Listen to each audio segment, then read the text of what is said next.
Dans les urgences, il faut agir vite.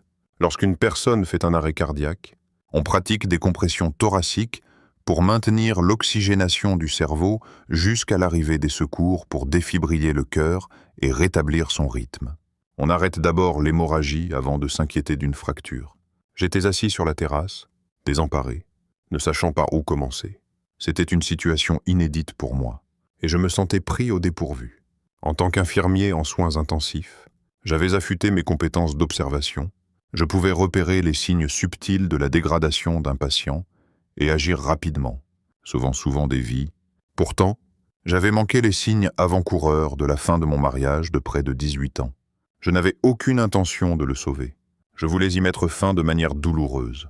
Après réflexion, je ne voulais pas blesser des innocents en m'en prenant à ma femme infidèle et son amant.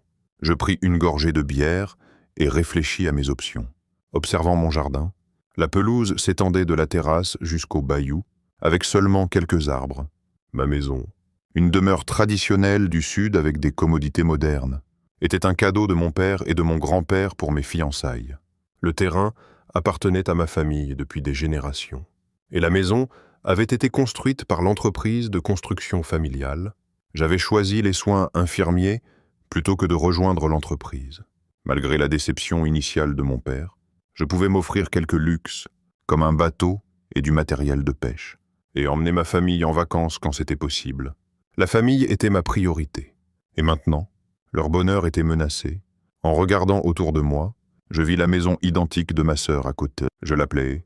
Nous devions parler. « C'est un peu tôt pour boire. »« Rob, il n'est que 14 heures, dit-elle en remarquant ma bière. « Je suis en congé ce week-end et d'humeur, répondis-je. Elle connaissait mon emploi du temps, qui me permettait des congés fréquents. Je préférais avoir une glacière de bière à portée de main pour éviter les allers-retours au frigo. En lui proposant un verre, elle s'assit. « Alors, qu'est-ce qui est si urgent ?» demanda Suzanne. « Tu m'as dit de ne contacter personne avant de t'en parler. »« J'ai découvert que Bonnie me trompe, » dis-je, la voix tremblante. « Tu es sûr ? Peut-être une mauvaise blague ?» demanda-t-elle.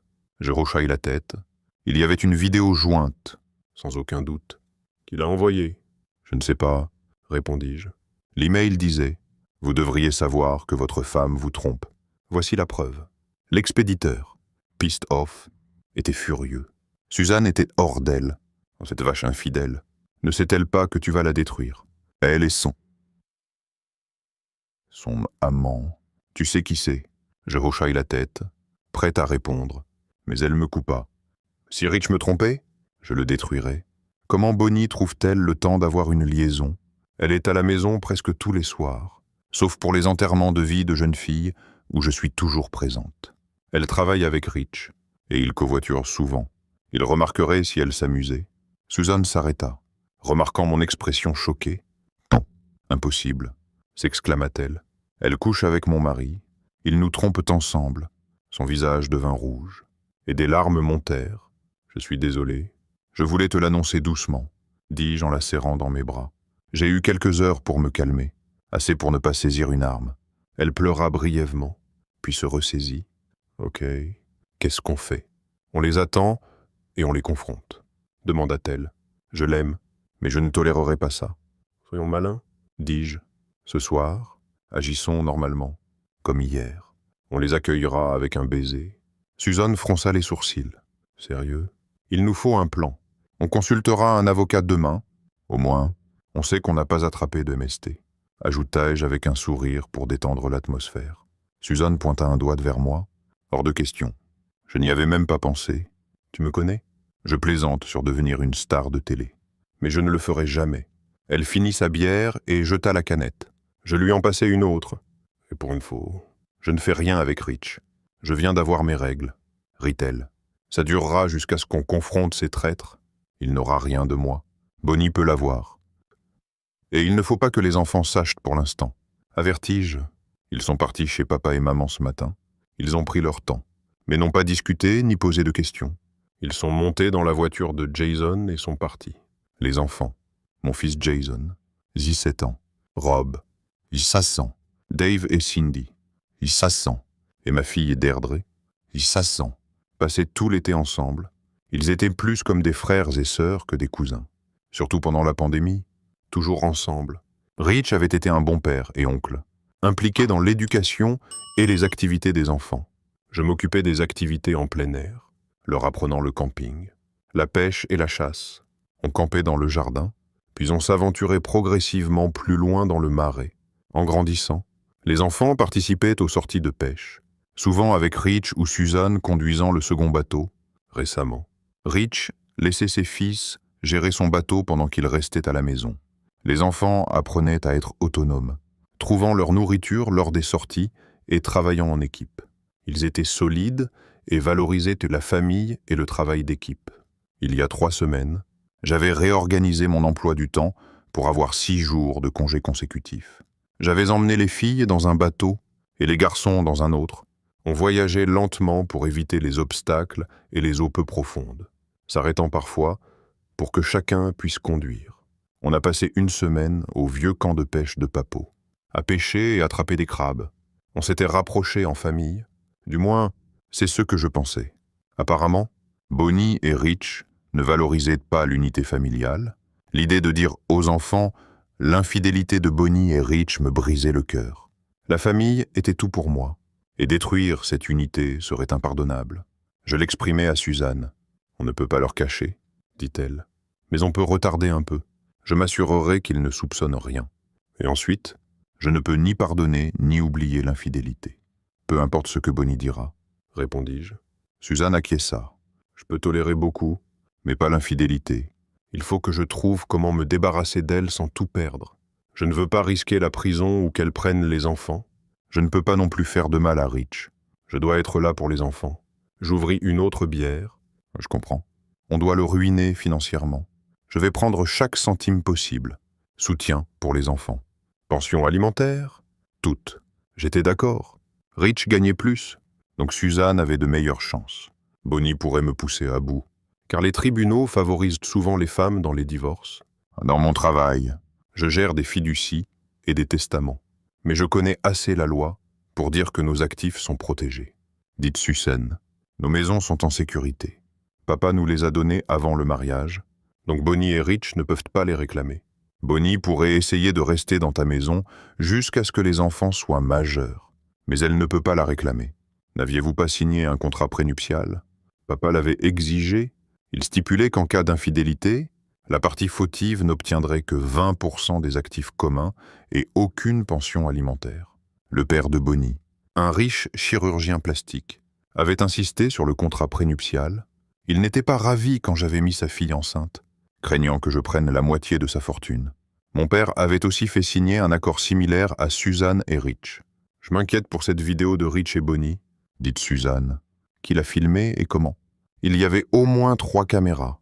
La vidéo que j'ai reçue montrait le même événement sous différents angles, suggérant qu'elle n'était pas encore montée, dis-je. Ni Rich ni Bonnie ne semblaient savoir qu'ils étaient enregistrés. Suzanne insista pour que je lui montre la vidéo sur ma tablette. Mon Dieu, s'exclama-t-elle. Les commentaires de Rich et Bonnie dans la vidéo, disant que Suzanne et moi étions naïfs, l'enrageait. C'est fini. Mais il faut découvrir qui a fait la vidéo. Je ne veux pas qu'elle nous revienne en boomerang. Peu m'importe si le monde la voit, tant que ça ne nous affecte pas. J'étais d'accord, suggérant de ne pas réagir publiquement pour l'instant. Suzanne resta silencieuse, réfléchissant à nos prochaines étapes, puis se mit à sangloter. Je la serrai dans mes bras, et nous pleurâmes tous les deux, incapables de cacher notre douleur plus longtemps. Ce soir-là, je rencontrai Bonnie à la porte, l'enlaçant et l'embrassant. Je m'attendais à moitié à ce qu'elle se détourne, mais elle me rendit mon baiser. Je ne détectais aucune trace d'eau de Cologne, juste son parfum. Malgré ma colère, je lui dis que le dîner était prêt. Suzanne et moi avions déjà prévu des plats à emporter, aucun de nous ne voulant cuisiner. Nous plaisantâmes sur l'idée d'empoisonner nos conjoints. Mais c'était une façon d'évacuer, pas une vraie option. Le lendemain matin, je vis Bonnie monter dans la voiture de Rich. J'appelai Suzanne. « Comment ça s'est passé ?»« Aucun problème, » répondit-elle. Plaisanter et planifier m'a aidé à garder mon calme. Une idée d'où ils vont ce soir. Suzanne, toujours un peu imprévisible, avait besoin d'évacuer. Nous devions être honnêtes sur nos sentiments. À 10 heures, nous étions dans le bureau de l'un des patrons de Suzanne, Jake, un avocat spécialisé dans les divorces et vieil ami. Il accepta de nous représenter. « Êtes-vous sûr d'avoir une vidéo montrant les deux parties ?» demanda-t-il. Nous confirmâmes, mais choisîmes de ne pas la montrer pour l'instant. Tant que vous avez des preuves d'infidélité, vous êtes bon. Vos contrats prénuptiaux sont stricts. Rob, as-tu consulté un avocat avant de signer? J'expliquais que mon père avait insisté pour un avis juridique. Et Suzanne avait utilisé le même document. Jake continua. Le conjoint infidèle n'obtient que 20% des actifs communs, y compris l'épargne et les investissements. Y a-t-il des revenus personnels cachés? Nous secouâmes la tête. Et si Bonnie avait de l'argent qu'elle ne m'a pas dit, demandai-je. Propriété commune, répondit Jake. Comme si tu achetais quelque chose sans lui dire, les améliorations domiciliaires peuvent être compliquées. Vos maisons sont protégées car elles ont été offertes avant le mariage. Mais des choses comme des panneaux solaires pourraient être considérées comme des biens communs. Donc elle n'a que 20% parce qu'elle a triché. C'est ça, demandai-je. Je suis prêt à lui donner ça. On peut négocier la répartition des meubles et autres objets. Elle devra payer le transport et le stockage si elle veut prendre quelque chose. Jake sourit. Ce sont les jeux qu'on jouera. L'important, ce sont vos contrats prénuptiaux solides. Tant que vous prouvez l'infidélité, gardez les copies de la vidéo cachées et confidentielles. S'ils intentent un procès pour la diffusion de la vidéo, ça dépendra de comment elle a été obtenue. Soyez prudents. Suzanne et moi acquiesçâmes. Nous avions envisagé de monter la vidéo et de la partager avec nos amis et familles. Mais nous craignions l'impact sur nos enfants. Maintenant, nous étions plus déterminés à découvrir qui l'avait filmé. Nous décidâmes de signifier les papiers de divorce le jeudi à midi.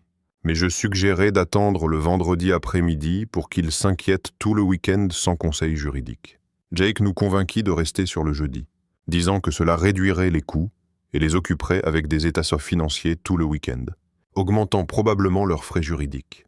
Initialement, nous voulions leur remettre les papiers en personne pour voir leur réaction, mais Jake déconseilla. À la place, nous décidâmes de les faire signifier au travail, devant leurs collègues. Après avoir quitté le bureau de Jake, nous allâmes à la banque pour transférer de l'argent dans de nouveaux comptes à nos noms uniquement, en veillant à avoir des relevés pour tous les comptes. Nous remboursâmes et annulâmes les cartes de crédit, en ouvrant de nouvelles à nos noms. Je vérifiai mes emails et trouvai 3 autres vidéos de Bonnie et Rich. Je remerciai l'expéditeur et demandai comment il avait obtenu les vidéos, exprimant mon inquiétude qu'elles deviennent publiques. Secrètement, je souhaitais qu'elles le soient, mais je savais qu'il fallait être prudent pour éviter un procès.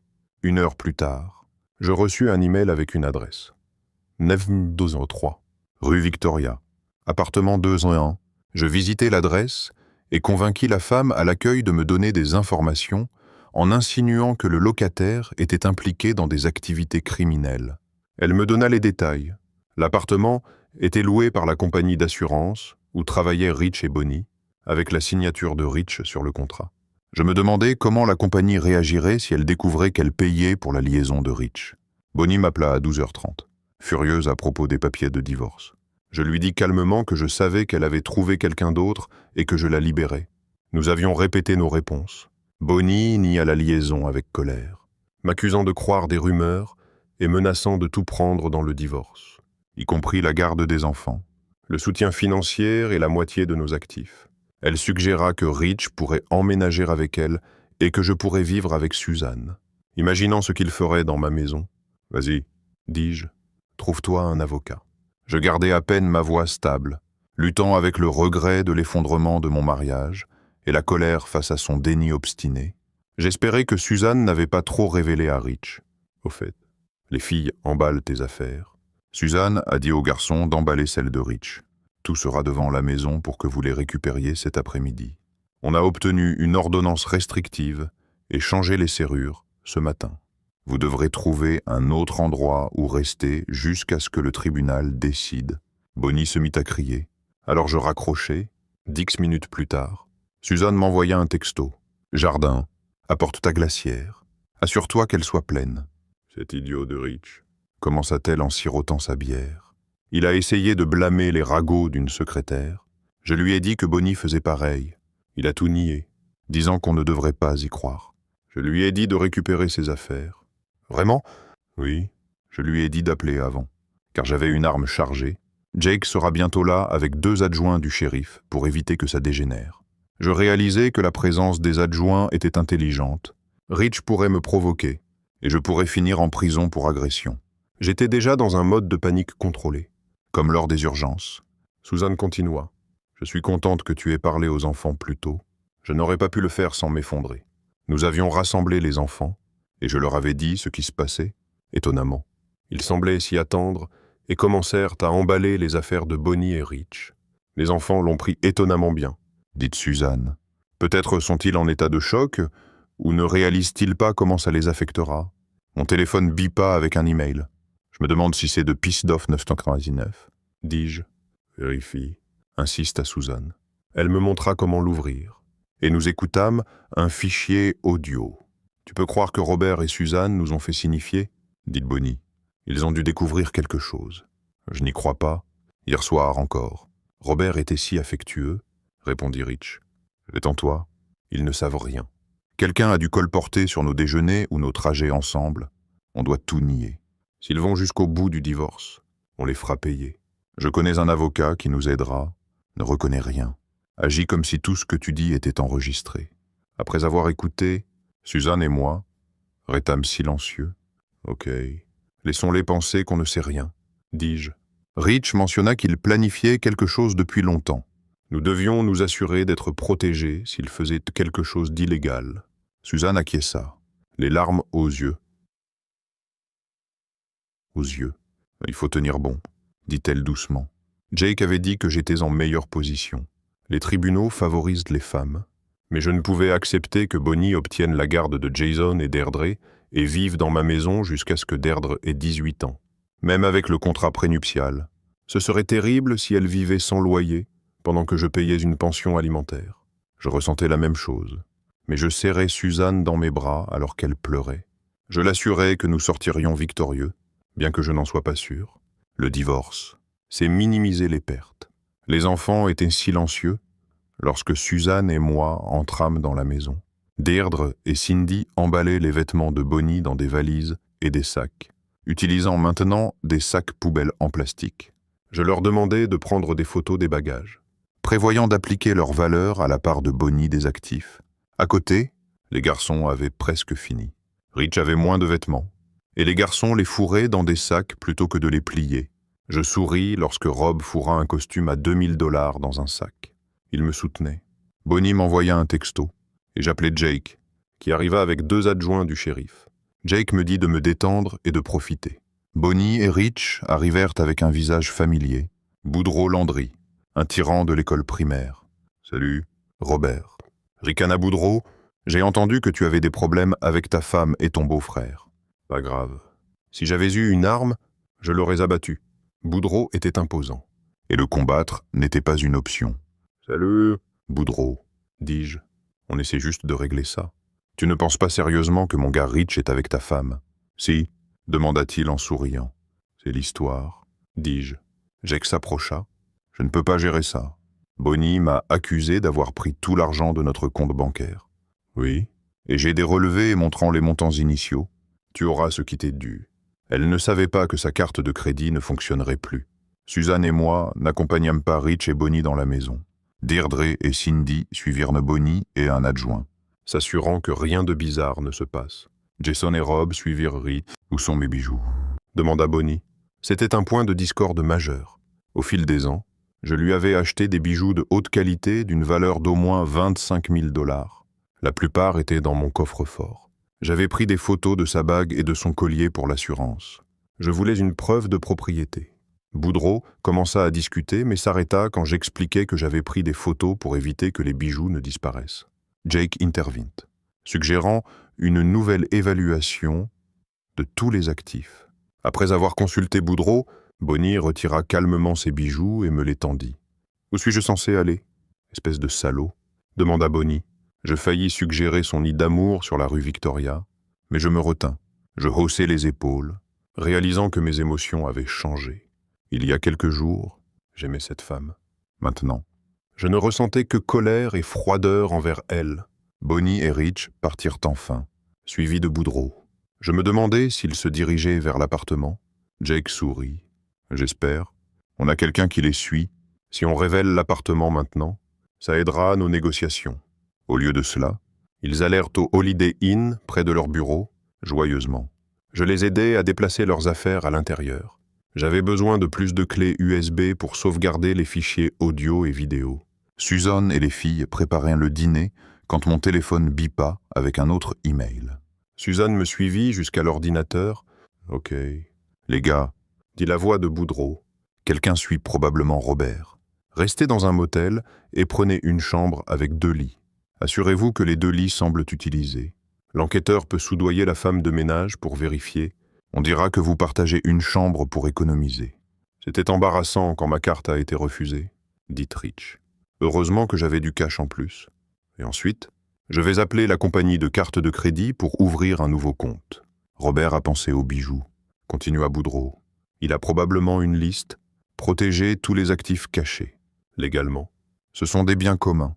Mais ce que Robert et Suzanne ne savent pas, ils ne peuvent pas le réclamer. Ne cachez pas trop. Vous pourriez vous faire prendre. Si vous avez un compte bancaire secret, assurez-vous qu'il ne contienne qu'une petite somme. Les comptes offshore sont mieux. Vous ne voulez pas être pris à mentir sous serment. Et maintenant, demanda Bonnie. Ils peuvent trouver nos comptes.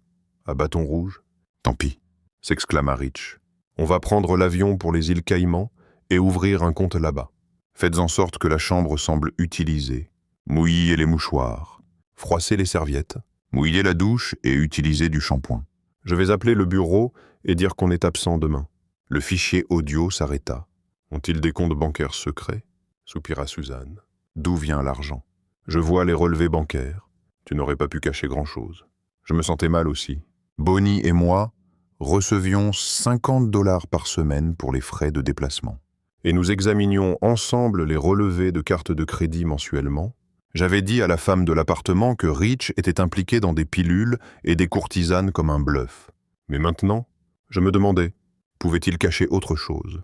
Nous décidâmes de laisser tomber pour ce soir, rejoignant les enfants pour le dîner. De toute façon, nous ne pouvions pas faire grand-chose pour les comptes bancaires cachés. Le lendemain matin, je me rendis au bureau de Jake, après avoir organisé une évaluation des bijoux et une estimation de mes armes à feu auprès d'un revendeur local. Susan alla brièvement au travail. Et nous nous retrouvâmes au bureau de Jake, où je jouais les fichiers audio de la veille. J'aimerais savoir qui envoie ça, dit Jake. Comment ils ont mis sur écoute Bonnie et Rich à l'hôtel? Ça me dépasse. Un enquêteur privé n'aurait pas pu le faire aussi vite. On pourrait avoir besoin d'une ordonnance du juge pour trouver les soldes de leur compte bancaire, ce qui pourrait signifier engager un enquêteur.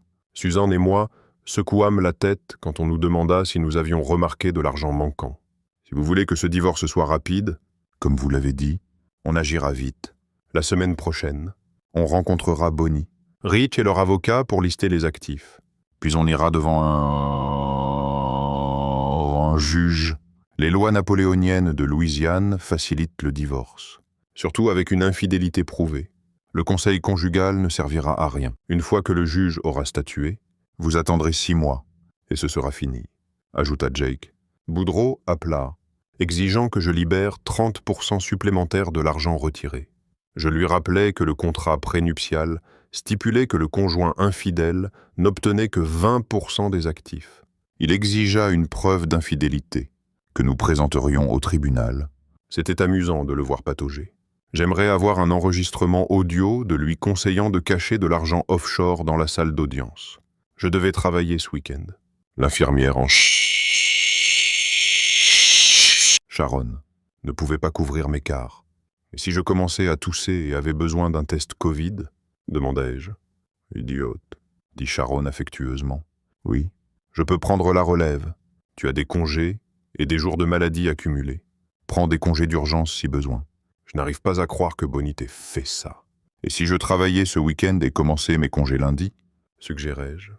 Vraiment? Merci. Je te dois une, dit Sharon. Je vais commencer ton congé maladie, puis tes congés. Prends autant que nécessaire et tiens-moi au courant. Travailler était un soulagement bienvenu. Les week-ends étaient chargés. Le personnel des soins intensifs devait rester vigilant. J'étais surpris de voir mon beau-père, le docteur Préjean, m'attendant à la station des infirmiers. Bonjour. Docteur Préjean, qu'est-ce qui vous amène aux soins intensifs? Le saluai-je. Sachant que le personnel serait curieux. Arrête les conneries et parlons. Siffla-t-il, dans le bureau de l'infirmière en chef.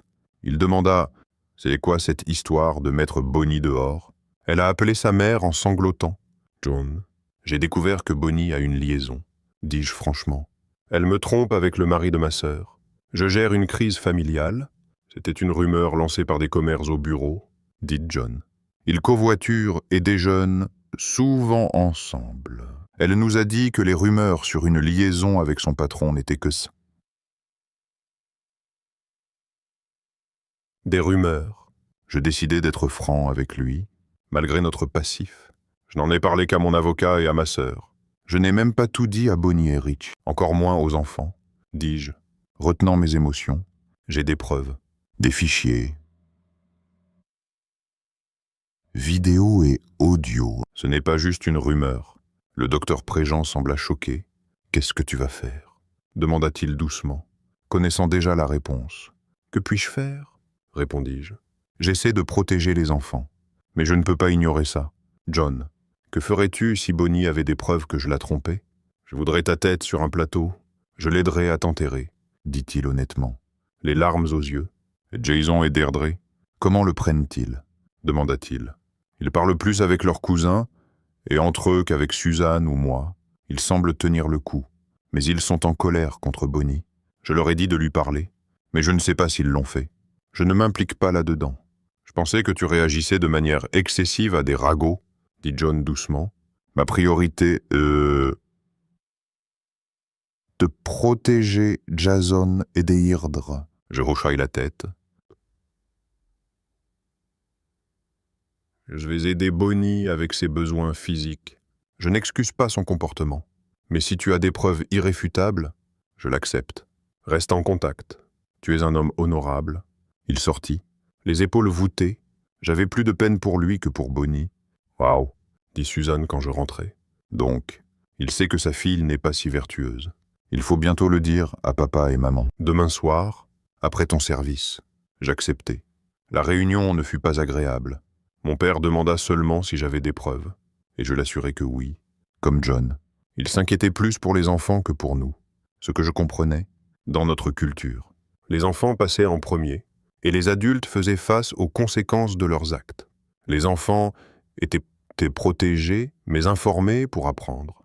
Je ne reçus plus d'informations de mon mystérieux bienfaiteur, ce qui me convenait. J'avais 4 vidéos explicites montrant Bonnie et Rich, ainsi que des enregistrements audio prouvant leur liaison à long terme. Je n'avais pas besoin de plus de preuves.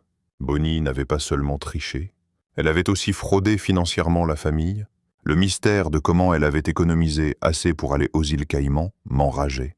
C'était une voleuse et une fraudeuse. Jake commença à enquêter sur leurs comptes en utilisant leur numéro de sécurité sociale, s'assurant que nous puissions assigner des relevés si l'argent manquait. Certaines questions trouvèrent des réponses le mercredi suivant. Lorsque nous nous réunîmes pour lister nos actifs totaux, un arbitre financier, nommé par le tribunal, examina les documents. Je fournis mon salaire annuel et le bulletin de paie de Bonnie. Bonnie gagnait 5 000 $ par mois, et mon salaire variait avec les heures supplémentaires. Mais nous gagnions des montants similaires annuellement. Jake dit que cela permettrait une pension alimentaire minimale, même sans le contrat prénuptial et la preuve d'infidélité. Le lundi, l'auditeur demanda les déclarations de revenus des dernières années. Je les trouvai dans notre bureau, tandis que Suzanne dut obtenir des copies de son comptable. Elle était contrariée que Rich n'ait pas classé les documents avec les autres. Elle savait que Rich gagnait environ 80 000 $ contre ses 50 000 $ et fut ravie quand Jake dit qu'elle obtiendrait probablement une pension alimentaire conséquente. Boudreau entra dans la salle de conférence avec un Rich et une Bonnie maussade. Bonnie me lança un regard furieux, sa colère me surprenant. Je m'attendais à des excuses, mais elle resta silencieuse, probablement sur les conseils de Boudreau. Rich peinait à maintenir une expression neutre. L'officier du tribunal se présenta ainsi que son assistant, qui prenait des notes et gardait un enregistrement électronique. Commençons. Vos avocats ont des formulaires à signer, confirmant que vos déclarations aujourd'hui sont vraies et peuvent être admises en preuve. Notre objectif est de compiler une liste de tous les actifs et revenus pour que le juge les examine. Nous ne discuterons pas des contrats prénuptiaux aujourd'hui. Concernant l'évaluation des voitures, Nous utiliserons le livre bleu standard. Si la voiture que conduit votre enfant est enregistrée à votre nom, nous pouvons la considérer comme séparée des biens communs si les deux parties sont d'accord. Nous aborderons l'argent plus tard. Commençons avec M. Et Madame Fontenot listèrent les automobiles, les armes à feu, le bateau et les biens ménagers ne prit que quelques minutes. Même les bijoux de Bonnie ne posèrent pas de problème. Je les avais fait évaluer, et leur valeur dépassait celle de mon camion et de mes armes à feu combinées. Boudreau insista pour que le système solaire soit considéré séparément et prépara un document indiquant sa valeur et sa dépréciation. Jake le passa en revue, prit quelques notes et hocha la tête. Les comptes 401K furent listés. Je demandai pourquoi, pensant qu'ils devraient être exclus. Non, ils comptent, puisque vous êtes mariés depuis plus de 10 ans. Mais dans votre cas, les valeurs sont similaires, donc ce n'est pas un gros problème, répondit Jake. Nous passâmes ensuite en revue les comptes chèques et d'épargne. Jake entra les relever, montrant que j'avais pris 80% des fonds, et fit de même pour Suzanne et Rich. « C'est simple, » dit l'auditeur. Jacobs. Il y a une grande discrépancie entre l'estimation du salaire de Madame Fontenot et ses déclarations de revenus des 2 dernières années. Rich se tendit. J'ai estimé que chacun de vous gagnait 60 000 $, expliquai-je. J'ai multiplié son salaire mensuel par 12. Oui, mais ces 2 dernières années, Madame Fontenot a déclaré un revenu de 140 000 $ annuellement. Mon... Quoi? Bordel. Incrédule fit froncer les sourcils à l'assistant. N'avez-vous pas regardé votre déclaration de revenus? Demanda-t-il. Je secouai la tête et expliquai que Bonnie et Rich avaient un nouveau comptable qui gérait nos impôts électroniquement. Je ne regardais que le petit remboursement que nous recevions. Bonnie devint violette. Son salaire inclut 80 000 $ de prime chaque année. Dites M. Jacobs. Je regardais Boudreau. M.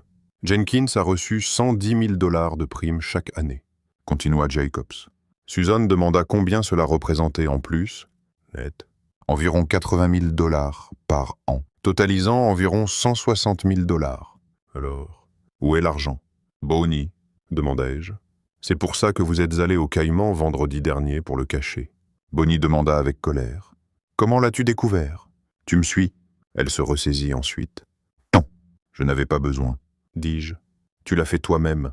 Vous avez tous les deux insisté pour que les enfants installent des applications de localisation sur leur téléphone. Jason et Deirdre les ont utilisées pour vous suivre quand vous ne répondiez pas vendredi. Ils vous ont vu réapparaître près de la côte, suggérant que vous étiez au Caïman. Bonnie et Rich semblaient stupéfaits.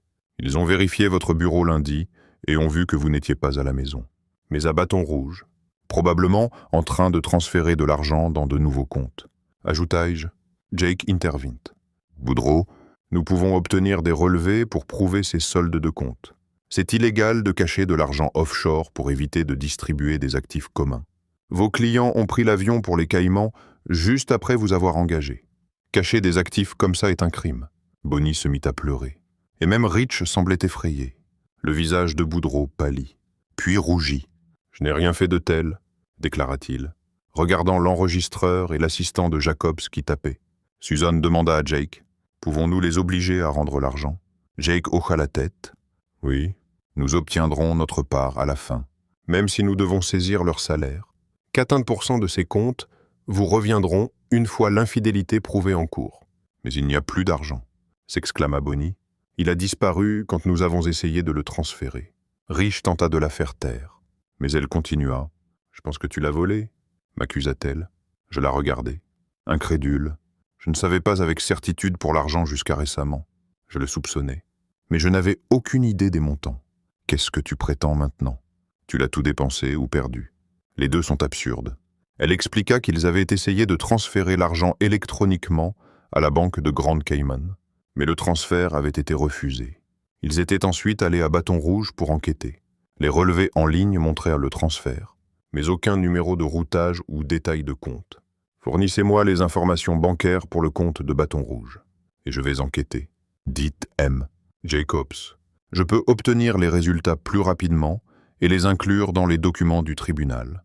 Rich et Bonnie quittèrent la pièce, l'air abattu. Suzanne se demandait où l'argent était passé. Et je haussai les épaules.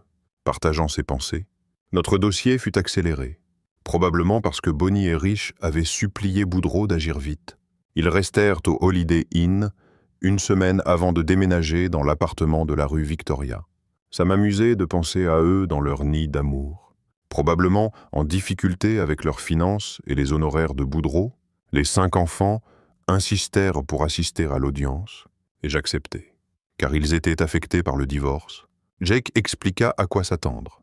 Le juge Goodry conduisait ses audiences de manière semi-formelle, s'asseyant à la table avec nous, Jake. Susan et moi étions à gauche de Boudreau, avec Rich et Bonnie en face. Les enfants étaient dans la galerie. Suivant l'exemple de Jake, nous nous levâmes à l'entrée du juge. Il nous fit signe de nous asseoir. « Je traite les affaires familiales dans un cadre semi-formel », expliqua-t-il. « Asseyez-vous et parlez quand je m'adresse à vous. Levez la main si vous voulez parler.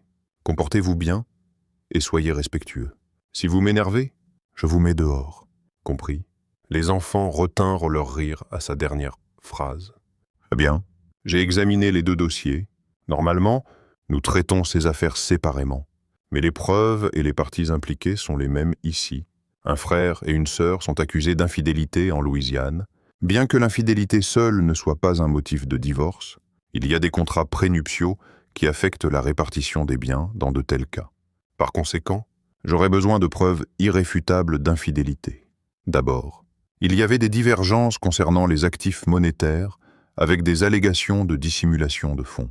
Mon enquête montre que Mme Fontenot et May Jenkins ont des comptes bancaires à bâton rouge avec des soldes de 120 000 $ et 160 000 $ respectivement. La totalité des soldes a été transférée depuis ces comptes le lundi avant le dépôt de la requête de divorce. Les bons mots de passe et questions de sécurité ont été utilisés, indiquant que les transferts ont été effectués par Mme Fontenot et M. Jenkins ou quelqu'un qu'ils ont autorisé. Une enquête plus approfondie a révélé que l'argent a été réparti équitablement entre 5 comptes appartenant à leurs enfants. Jason et Deirdre Fontenot, et Robert, Dave et Cynthia Jenkins. Ces transferts sont légaux en vertu de la loi sur les dons aux mineurs. Les comptes ont été créés. Il y a des années, probablement pour l'université ou un revenu en cas de décès d'un parent, j'étais stupéfait. Pourquoi Bonnie faisait-elle tant d'histoires si elle avait donné l'argent à ses enfants? Le juge continua. Les parents ont montré de la responsabilité, sinon du remords, en donnant l'argent à leurs enfants. De tels dépôts ne sont pas remboursables sauf en cas de fraude prouvée. Quelqu'un a-t-il une preuve de fraude? J'étais ravi, bien que j'aurais aimé mes 80%. Savoir que l'argent était partagé entre les enfants était satisfaisant. Rich et Bonnie semblaient choqués, soupçonnant que nous les avions surpassés. Quand le juge Goodry demanda si nous avions une preuve de fraude, nous secouâmes tous la tête et dîmes « Non, votre honneur ». Ils semblaient terrifiés par d'éventuelles accusations pour avoir caché de l'argent à l'étranger. Aucun ne semblait prêt à contester les remarques du juge. La prochaine question est l'établissement de la garde des enfants mineurs, dit le juge. Ma fille Deirdre leva la main. Oui, votre honneur. J'ai lu que les enfants de 15 ans et plus peuvent choisir avec quels parents vivre, dit-elle. Dans certains États, oui. En Louisiane, je tiens compte des opinions des enfants après leur avoir parlé en privé, répondit le juge Goodry. Deirdre se leva et déclara. Je n'ai pas besoin de parler en privé. Ma mère a trompé mon père et toute notre famille. Je veux vivre avec mon père. Jason se leva et approuva. Robert. Dave et Cindy se levèrent aussi, déclarant vouloir vivre avec leur mère pour la même raison. Mon cœur battait sous la table alors que je serrais la main de Suzanne. Je tiendrai compte de vos souhaits, dit le juge Goodry avec un demi-sourire. Mais il n'a pas encore été établi qu'il y a eu, comme vous le dites, une trahison. Deirdre leva de nouveau la main, et le juge se tourna vers elle. J'ai aussi lu qu'un jeune de 16 ans peut demander l'émancipation au tribunal, et les 17 ans peuvent quitter la maison sans pétition. Oui, répondit le juge. La règle des 17 ans est une vieille loi pour les jeunes hommes voulant s'enrôler dans l'armée sans le consentement des parents. Pour qu'un jeune de 16 ans demande l'émancipation, il doit pouvoir subvenir à ses besoins. C'est clair. Deirdre hoqua la tête. J'ai un fonds pour l'université avec 56 000 $ supplémentaires. Plus ce que mes parents et grands-parents ont contribué. Cindy se leva. Oui aussi. Collectivement. Nous avons assez d'argent pour vivre seuls pendant longtemps. Son frère Dave se leva et sourit. Oui aussi. On pourrait louer un bel endroit ensemble. Jason et Rob se levèrent et dirent qu'en mettant leur argent en commun, tous les 5 pourraient vivre confortablement seuls. Je jetai un coup d'œil au juge, qui semblait réprimer un rire. Laissez-moi deviner. Si je ne respecte pas vos souhaits, vous demanderez tous l'émancipation ou partirez seuls. Les 5 têtes hochèrent. Asseyez-vous, ordonna-t-il. Je considérerai ce que vous avez dit. Il y a une allégation d'infidélité dans cette affaire, qui affecte le contrat prénuptial et la répartition des biens. Donc je vais demander des preuves d'infidélité. Jake se leva. Votre honneur. J'ai ces photos de Richard Jenkins et Bonnie Fontenot ensemble. Boudreau objecta. N'importe qui peut modifier des photos. J'ai une photo de moi serrant la main du président et une autre jouant au golf avec lui, faite par mon fils pour plaisanter. Le Conseil de la Défense n'a pas identifié la source de cette preuve. Le juge Goudry regarda Jake, puis Suzanne et moi. Jake me fit signe de répondre. Votre honneur, la preuve vient d'une source anonyme. J'ai reçu plusieurs fichiers vidéo et audio et pris ces captures d'écran à partir d'une des vidéos. J'ai la vidéo complète sur un DVD et une clé USB. Je regardais Rich et Bonnie, qui semblaient choqués et agités, secouant la tête avec incrédulité. Le juge Goudry observa leur réaction, notant leur visage violet et leur détresse évidente. Ok. Dois-je reproduire le fichier fourni par M, Fontenot, où toutes les parties conviennent-elles que l'infidélité a eu lieu? Demanda le juge Goudry. Boudreau voulut voir la vidéo, mais quand Bonnie et Rich supplièrent rapidement le juge de ne pas la montrer, il recula. Pourriez-vous accorder 1 minute à mes clients? Votre honneur. Après avoir consulté avec eux, il dit à contre-cœur. Nous sommes d'accord avec les revendications du plaignant. Eh bien, dans ce cas, je vais annoncer mon verdict, dit le juge Goudry, puisque toutes les parties conviennent que l'infidélité a eu lieu. Les contrats de mariage seront respectés dans chaque cas. Suzanne et moi reçûmes 80% des biens communs. Le juge Goudry suggéra de discuter de la répartition réelle avec nos avocats pour éviter l'implication du tribunal dans les détails. Pour les parents gardiens, j'accorde à Robert Fontenot la garde complète de Jason et Deirdre Fontenot, et à Suzanne Jenkins la garde de Cynthia. Robert et David Jenkins, comme requis. Les parents non gardiens ont des droits de visite complets. Légalement, le divorce sera finalisé dans 6 mois. Les revenus accrus obligent Bonnie à me payer $1000 par mois, et Rich à payer $2000 par mois à Suzanne pour les 3 prochaines années. Chaque enfant à charge recevra $500 par mois jusqu'à ses 18 ans.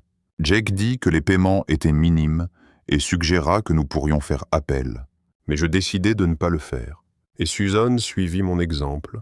Après que le juge eut mis fin à l'audience, nous partîmes. Jake dit qu'il organiserait une réunion pour régler les détails de la répartition des biens. Je dis aux enfants de rentrer, de se changer et de m'attendre pour une réunion familiale. Suzanne et moi marchâmes vers l'arrière de la salle d'audience où mon père attendait. Alors, quand as-tu compris, papa? Demandai-je. Suzanne semblait perplexe. Ça m'a frappé quand Deirdre et Cindy ont fait ces commentaires sur la vidéo. Dis-je à Suzanne. Pissed off est une personnalité inventée par les enfants. Non, dit papa. J'ai compris il y a quelques jours en voyant une vieille facture de carte de crédit. Jason et Rob m'ont demandé il y a 2 mois une carte de crédit pour planifier quelque chose de spécial pour votre anniversaire. Ils ont promis de me rembourser environ $500. Le relevé montrait un achat auprès d'une entreprise d'électronique. Initialement, je n'y ai pas prêté attention, mais quand j'ai appelé l'entreprise, ils ont révélé que les enfants avaient acheté des micros pour téléphone portable. Les enfants ont dépensé $500 pour des appareils d'espionnage, demandai-je. Oui. Apparemment, ils étaient chers. Papa ne savait pas d'où venaient les caméras vidéo. Il me suivit à la maison pour en savoir plus. Les 5 enfants attendaient dans le salon. Ils se turent lorsque nous entrâmes. « Allons à la cuisine et asseyons-nous », dis-je. Suzanne prit 3 bières, en tendant une à papa et une à moi. Jason et Rob tendirent la main, souriant. « Vous êtes peut-être assez grands pour être des espions, mais pas pour boire, » dis-je. Ils haussèrent les épaules, sachant que je n'étais pas en colère. « Ok. Qui veut commencer? Commençons par le début. » Deirdre commença. Tout a commencé quand Cindy et moi sommes passés au bureau de maman. Et elle n'était pas là. Oncle Rich non plus. C'était pendant la phase 2 du confinement Covid. On pensait pouvoir obtenir de l'argent de l'un d'eux pour aller au cinéma. La réceptionniste a dit qu'ils étaient notés sortis et partis depuis longtemps. C'était bien après l'heure du déjeuner. Alors on a décidé de les suivre. Vous savez qu'on a une fonction de localisation que maman a insisté pour installer sur nos téléphones. Elle montrait qu'ils étaient à une adresse étrange, alors on y est allé. C'était un immeuble d'appartement. Quand on est arrivé, on a vu la voiture d'oncle Rich et on a attendu. Ils sont sortis plus tard, se tenant la main et souriant. Ça nous a fait réfléchir. Alors on a commencé à suivre où ils allaient les jours suivants. Pendant 3 jours d'affilée, ils retournaient au même endroit et restaient environ 1h30 à chaque fois. Parfois, ils y allaient tard le soir, après le travail. Mais avant de rentrer, on en a parlé aux garçons. Rob continua. On a cherché sur Internet et trouvé des micros qu'on peut insérer dans les téléphones portables après avoir téléchargé une application.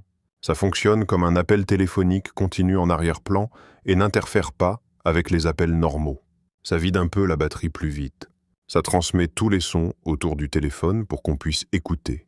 On a convaincu Papy de nous laisser utiliser sa carte de crédit pour les acheter. Désolé d'avoir un peu menti. Papy. Installer les micros dans l'application sur leur téléphone était facile. On se relayait pour vérifier et écouter les conversations. On enregistrait tout ce qui était intéressant pour le partager plus tard. Donc c'est clair pour les enregistrements audio. Mais comment avez-vous obtenu la vidéo et découvert quel appartement ils utilisaient ? Demandai-je. On a regardé leurs clés. Ils avaient tous les deux une clé marquée 201. Ce n'est pas leur numéro de bureau. Alors Jason a copié la clé de sa mère. On est entré dans l'appartement quelques fois et on a regardé autour, expliqua Deirdre. Alors, on a décidé qu'il nous fallait des caméras, ajouta Dave.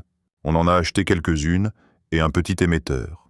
C'était plutôt cool, dit le garçon, excité par la technologie. Il ne remarquait pas qu'il décrivait la fin de plusieurs mariages et l'éclatement de 2 familles. Au moins, Suzanne et moi avions des réponses. Les caméras étaient sensibles au mouvement, donc elles ne consommaient pas trop de batterie. On a caché le récepteur sous le canapé. Le récepteur recevait les informations des caméras et les transmettait à notre récepteur. On l'a enregistré. Ça semblait simple. Donc, vous avez pris une vidéo de Bonnie et Rich en train de le faire.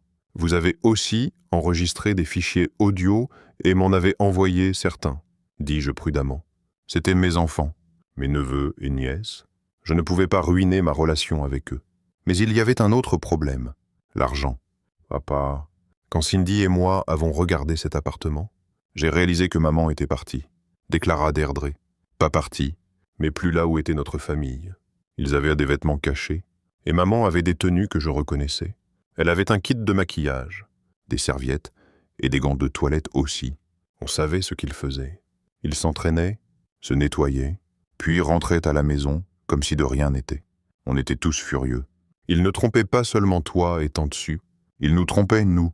Maintenant, à propos de l'argent, dit Cindy, les comptes bancaires secrets étaient un problème annexe. Quand on a regardé dans l'appartement, on a trouvé des documents bancaires, il y avait des instructions pour y accéder en ligne.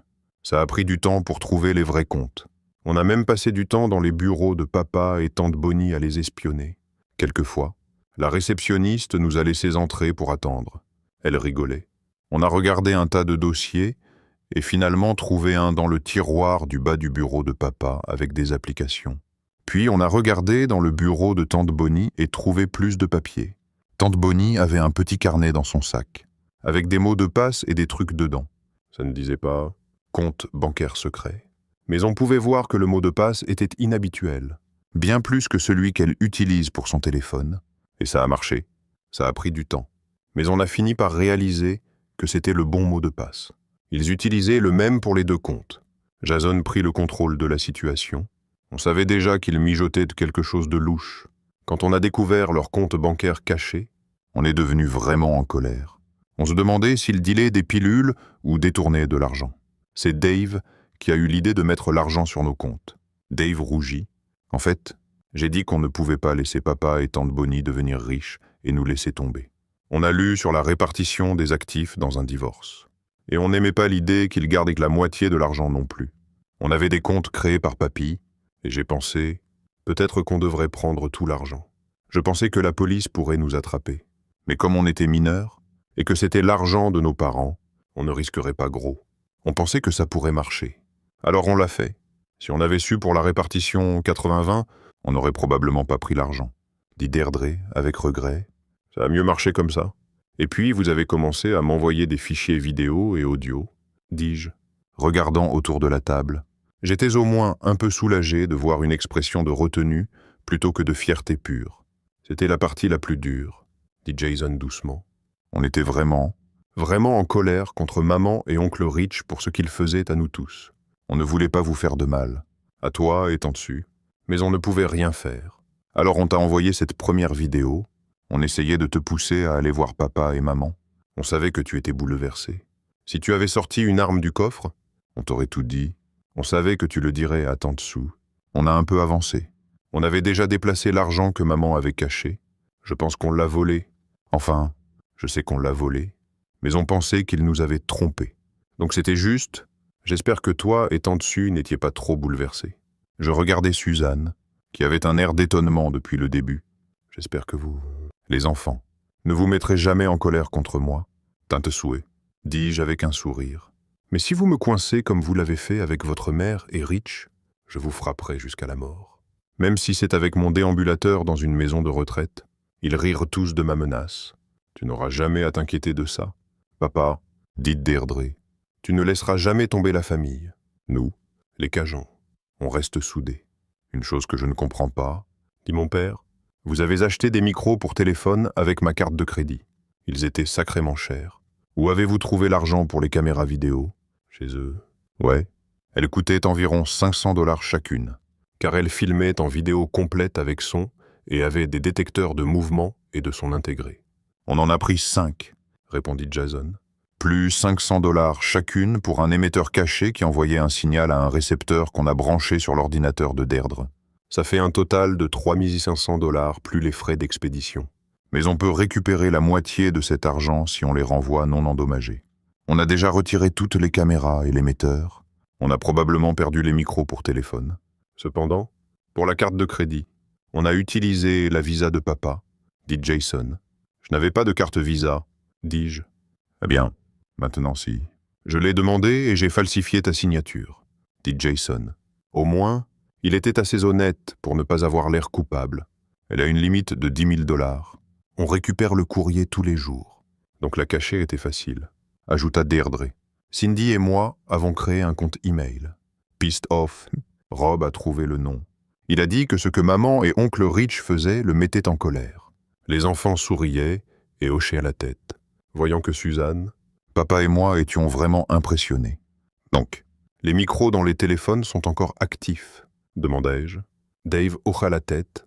Oui, ils fonctionnent tant que les batteries des téléphones sont chargées. Grâce à ça et à l'application de localisation, on sait où ils sont et ce qu'ils font tout le temps, dit Dave. Il était ravi de réaliser qu'ils n'étaient pas en difficulté. Si l'un d'eux parle haut. Allô téléphone, on peut l'entendre. C'est activé par la voix. Donc c'est beaucoup de bruit de voiture et de discussions professionnelles. On se relayait pour passer en revue les fichiers et repérer ce qui était important. J'exigeais l'accès aux enregistrements audio. En conséquence, Suzanne et moi avions une connaissance avancée des demandes de Bonnie et Rich. Lors de la réunion de répartition des biens, Bonnie était si impatiente de récupérer ses bijoux qu'elle me donna la plupart de l'argent liquide et tous les articles ménagers. Nous accédâmes à certaines de leurs demandes sans trop discuter. Mais nous les fîmes ramper pendant le processus. Suzanne choqua tout le monde sauf moi lorsqu'elle suggéra qu'ils traversent la ville avec des pancartes sur la tête disant « Nous avons trompé nos conjoints ». L'alternative était de faire appel du montant de la pension alimentaire et du soutien pour enfants. Je pensais que les yeux de Boudreau allaient sortir de sa tête face à cette menace. Nous entendîmes Boudreau leur dire qu'ils s'en sortaient bien pour les paiements de soutien aux enfants et les avertir que Suzanne et moi ferions probablement appel des montants. Suzanne finit par se rétracter, les obligeant tous deux à s'excuser à genoux. Je ne sais pas exactement comment c'est arrivé, et je suis prêt à jurer sur une pile de Bible que je n'y suis pour rien. D'une manière ou d'une autre, 2 mois après notre audience, la compagnie d'assurance pour laquelle Bonnie et Rich travaillaient découvrit qu'il avait loué un appartement pour un nid d'amour avec des fonds de l'entreprise. Bien que tout le monde au bureau ait reçu des primes les 2 dernières années, pour une raison quelconque, Bonnie les recevait beaucoup plus élevées que d'habitude chaque année. Rich réussissait aussi à obtenir de grosses primes. Personne n'a jamais compris pourquoi. Quand tout cela fut découvert, lui et Bonnie furent licenciés. Pas grave, l'entreprise ne voulait pas de publicité. Aucune des vidéos ne s'est retrouvée sur Internet. Suzanne et moi nous en fichions, et nous plaisantions autour de bières que ça aurait été amusant de les rendre célèbres. Mais les enfants ne voulaient pas s'humilier publiquement. Nous comprenions leur point de vue. Bonnie et Rich vivent maintenant à la Nouvelle-Orléans. Travaillant pour une petite entreprise de transport maritime, depuis qu'ils ont quitté la ville, ils rendent rarement visite aux enfants. Ils appellent, elles, rarement. La dernière fois que j'ai eu des nouvelles, ils ont beaucoup de mal à payer le soutien pour enfants et la pension alimentaire. Je leur souhaite le meilleur. Enfin, peut-être pas,